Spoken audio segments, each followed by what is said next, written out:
Great. So hi, everyone. And a big hi also to all of them following us online. So this session is actually going to be like lightweight talking. So we are not actually going to get into too much technical stuff.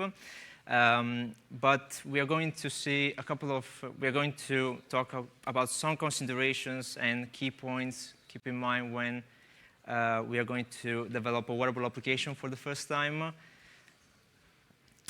And before getting into the actual session, I would just like to introduce myself. So my name is Neamtu, and I'm a developer advocate for Zebra Technologies. I've been in the company for 6 months only, so I'm relatively new.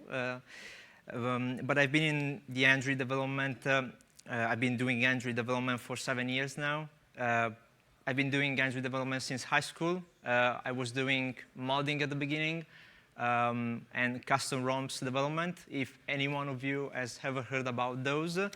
But then I switched to app development when I graduated high school, and then I've been doing Android app development since I've joined Zebra when I took the position as a developer advocate. So if you ever come across our booth yet, make sure to give us a visit. We're still going to be around until late afternoon.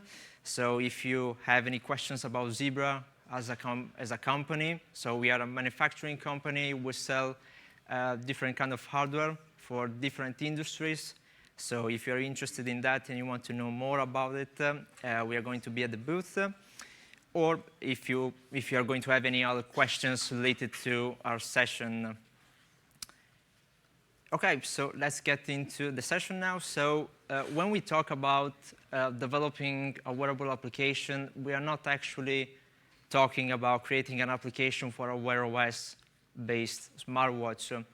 Because wearables, as we've seen in recent years, we can see wearables in different form factors. We can see wearables being used in different industries. So we can see wearables not being just used for the end consumer, but we can see wearables being used in the enterprise fields as well. So we are all familiar with smartwatches, so wearables being based on Wear OS, for example. But then we have also smartwatches or wearables being based on proprietary OSs. So we have Garmin, for example. We have Fitbit. Also, Huawei has its own scan and proprietary OS for their smartwatches. And then there is a third category, which is really interesting when we have wearables being based on AOSP system images. And essentially, the device which you're seeing in the picture is one of our newest devices, which is called the WS50. And just to give a quick intro about the WS50, it is actually a fully ruggedized independent wearable device, which we have released this year. It is fully equipped with lots of characteristics. So as I was saying, it is based on an AOSP system image, and it runs Android 11. It has Wi-Fi, Bluetooth, and NFC capabilities. It has 1 gig of RAM and only 8 gigs of flash storage, so not very much on that side. But as for all the other wearables, to be honest, so also other wearables and smartwatches are limited in terms of RAM. It has a 2-inch touch display. It has removable battery with hot swap support. So essentially, whenever you're going to switch the batteries on the device, it's not going to turn off. And it has a capacity of 1,300 milliampere of power. It is fully ruggedized, so it can actually survive a 6-foot drop. So if you want to try that. Then we have multiple data capture options. So essentially, it has a camera, a front-face camera. And then we have also the imager, obviously, which can be used for different use cases, such as barcode scanning. Then we have push-to-talk capabilities, and it has embedded speaker, and since it has also Bluetooth on it, you can attach and use like a external mic or Bluetooth headset. And it has power, obviously the common power button and side buttons. So those side buttons actually can be remapped and can be used for different use case scenarios. So even in your application, you can key map those buttons to perform specific operations. And then we have different mount options. So essentially, you can wear this device in 3 different ways. So you can actually wear it on your 2 fingers. You can wear it like a glove, for example, or even on your wrist. Great. So now let's talk about some key differences between mobile and wearable-based development for application. So the first thing to consider is that most of the times, regardless of the operating system, regardless of the on the wearable on which you are going to develop on, so even if it's a Wear OS device or a proprietary OS one, you are going to face most of the time the necessity of using specific APIs in order to perform specific operations, to use sensors. So specific APIs are going to be everywhere when you're going to develop for a wearable device. UI and UX, obviously, this is one of the biggest challenges when developing a wearable application. It is fundamentally different from a typical smartphone application, and we are going to see some more consideration on the UI later in the presentation.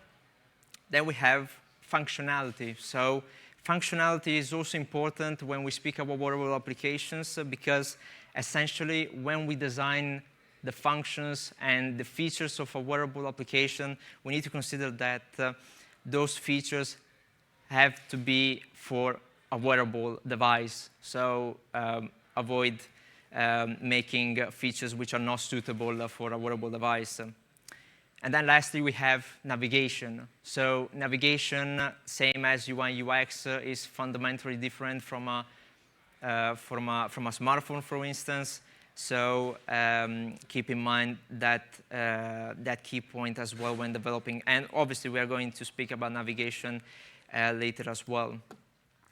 So what I wanted to talk now is about a couple of principles related to wearable development. And the first one is about designing your application only for critical tasks. So as I was saying earlier, we need to consider that a wearable application is not going to be like a mobile application. So when we design and when we want to create also the screens, for example, like a sketch on paper, we need to consider that the features which are going to be put on the application have to be carefully selected and only to have a meaning for the smartwatch on which the user is going to use them. Second principle is about optimizing your application for the wrist. So optimizing your application for the wrist is another important aspect of the development. And essentially, we can't, we need to think that the application is not going to run on a physical smartphone, but on a device which is going to be worn by the user. So if we think of an application with complex layouts or difficult workflows, for example, just to get to accomplish a specific task, that's not just going to be the way to do it. So we need to try to avoid creating any kind of discomfort for the user using your application, or create any arm fatigue for the user, essentially. Another key principle is about making your application to work offline. So we know that wearables, we know that our smartphones and all the applications which we are doing on smartphones are, we need internet connection. We absolutely need internet connection to sync data, to retrieve data, to use our APIs for all the operations that we want to use.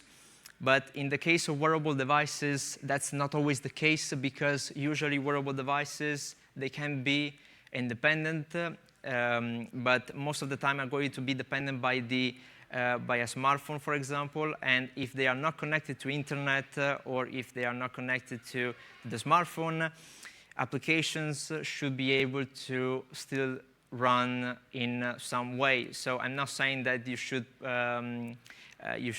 find a way to make all the features of the application work even on offline, but at least try to find a way to still use your application also in offline environments. Another principle is about cold start. So essentially, when we talk about cold start, we are not talking about cold start when the operating system starts, but we are talking about when the application starts for the first time, and we are now resuming it from background. So since we have limited power on our wearable devices, so we are limited in terms of RAM, we are limited in terms of CPU power, we need to perform some logic at the beginning of the application before actually showing to the user the main screen, for example. So a splash screen could be used. So here, it's actually a tricky situation, because we know that Google introduced from Android 12 a default splash screen, and we now have specific APIs to use, to use them in order to customize the default splash screen. And it is actually considered bad practice to still load many, to perform many logic operations at the beginning of the application, because whenever we are going to rerun our application, we are just going to perform again those same operations. And essentially, when we want to retrieve data within our application, we need to do that when the user actually requested. But on wearable devices, since we have this limitation, we should still use a splash screen in those situations. So last principle I wanted to talk about is about leveraging gestures and haptics of the device on which you are developing. So we know that navigation on smartphones had an evolution in the recent years. So we know that we have gestures also on our smartphones, for example. But at the same time, we still have the possibility of customizing those gestures. And we also still have the possibility of using the old style virtual buttons as navigation. But on wearable devices, most of the times you are going to use gestures all the time. So when you're defining and when you are designing your application, you have to keep in mind the navigation of the wearable device on which you're going to develop on, and try to leverage as much as possible what the wearable device is going to offer to you. Okay, so now let's talk about some UX and UI, specifically about touch zones. So whenever we talk about a touch zone, we are essentially talking about a physical area in our layout which is considered as clickable. So there was this study of the human fingertips and the mechanics of tactile sense conducted by the Meet Touch Lab. Very long name. Essentially, that says that the human fingertip, the average human fingertip, is about 8 to 10 millimeters. And essentially, developers that wants to create an application and create layouts, they have to keep in mind that the physical area of a touch zone that is going to be smaller than 10 millimeters, it could represent a potential risk to the user to click something else in the layout. So as you can see, we have these grids. So we have this square which represents the layout. So in this case, we have used the WS50 as a reference. But as you can see, if we divide the layout in many different kind of grids, we can see that if we go to up to a 6x6 grid with 63 pixels, there is no potential risk of tapping something else in the layout. But then if we go to a 7x7 grid, we are in a dangerous zone. And there could be a potential risk of clicking something else in the layout. But then if we went to an 8x8 grid, that's considered bad practice, and you can definitely, you are going to definitely click something else in the layout if that's going to be the case for that layout. So just to give you an idea, I know these samples, these layouts are not the prettiest, so obviously we know that there are many more beautiful layouts available for example, in Wear OS. But this was just to summarize how a very simple layout could look like if you are developing a wearable application. So as you can see in these examples, the layouts are simple. They are easy to understand for the user to perform the operation or the tasks that they have to do. We have a clear differentiation of colors, so we don't have crazy bright colors. And this is like another thing to consider when developing, that you should really use black as a background for the screens. And another thing, if you can notice, we don't have any overcrowded layouts. So essentially, all the elements and how the layout is structured doesn't represent any risk for the user to tap something else. And this is what we were saying about touch zones in the first place. Right, so now let's talk about battery and power management. So when we're developing a wearable application, we need to consider that battery, and we are going to talk also about memory management. Those are really important, and we know that we have these considerations also when we are developing a smartphone application, but we have to be even more careful when we are creating a wearable application. So the first thing to consider is about the display slip. So we got to make sure that our application doesn't prevent that the device the display of the device is not going to slip. And this gets me to another point, which is about wake locks. So we know what wake locks are, and we have also for smartphones, we have in general in development, we already have different alternatives which we can use in order to don't use wake locks. But on wearables, it is really, you should really don't use them in any case unless you absolutely need them 100%. And then last thing is about dose mode.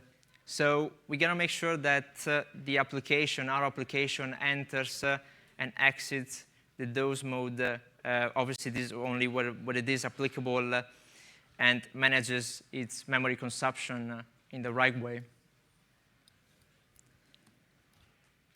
Okay, so let's talk now about memory management. So when we talk about memory management, the first thing to consider is about limiting the foreground and the always-on processes. So even when we are creating or performing operations, we need to be very simple on that. So don't try to create foreground services to perform background operations, because you're going to be very limited in terms of memory. So try to be as simple as possible. Then we should have simple workflows. So this actually is connected also to the UI and UX, because essentially the workflows are going to be entirely based on how you're going to design the screen of your application. So the recommendation is to handle 1 or 2 tasks maximum per workflow. And this gets us to another point, which is about the single UI tasks. So screens should focus only on a task or maximum 2 per screen. So there's no problem if you have like an extended task to do for the user. Just divide it in multiple screens, and this is going to allow the user to understand clearly what it has to do. And lastly is about apps resources. So as for smartphones applications, we need to be responsible with the resources of what we are using inside our application. So yesterday there was a really good talking about memory leaks. Thank you, Ayushi. And essentially, there is nothing else to add when we are speaking about wearables, when we are developing a wearable application. The only thing we should add is only the fact that we should be more careful on that side with memory leaks, because when we are very limited in terms of RAM and resources, you are going to face even more problems if you have bad habits when developing an application. So to do like an overview about what you need to know about optimizing the application for wrist, you should make simple and quick tasks for the user in order to understand. So the user should be able to perform and complete interaction with the application in the quickest way as possible. So we can't have users holding their hand for very long time in the air just because we need to perform long tasks. So make it simple and quick, and the user is not going to have any ergonomic discomfort, so as we were saying at the beginning. So simple navigation is another key factor. We have talked about navigation when we spoke about gestures. So navigating in a wearable could be cumbersome sometimes, and we can also have different variations of navigation depending on which wearable you are developing on. So try to make it as simple as possible, and obviously navigation is going to be dependable, as we were saying at the beginning, by the UI and UX. Another thing is about convenience and relevance. So when developing the application, we need to consider only a handful of tasks to be added to that application. So even if you are developing a new application from scratch, or you're developing a companion application from an already existing application for a smartphone, don't try to have the mentality of adding features just for the sake of adding features to the application. You need to just keep in mind to keep it as quick, as simple as possible for the user, and only with just a handful of features made only for the wearable device. And last thing is about testing, obviously. So we know testing for smartphone applications already. We have lots of different ways on how we test our applications. We have unit tests, we have UI tests, but for wearable applications, we also need to consider another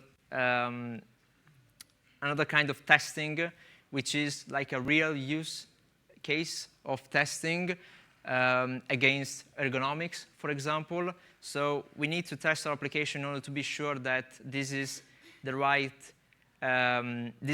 way on how the user is going to use the application, because it's not going to be the same like holding the smartphone, as I was saying. So it's going to be on your wrist, so it will have to be as comfortable as possible for the user. Okay, so I didn't mention at the beginning, but as we were saying, there are also different use cases also for enterprise on enterprise industries. So for example, wearables could be used in industries such as warehousing. So if we take like an example like item sorting, essentially a wearable device such as the WS50 could provide line-of-sight instructions to workers on the proper bin location for scanned items. Then we have another example, which is about manufacturing. So maintenance, for example. So essentially, this you can create like an application allowing the maintenance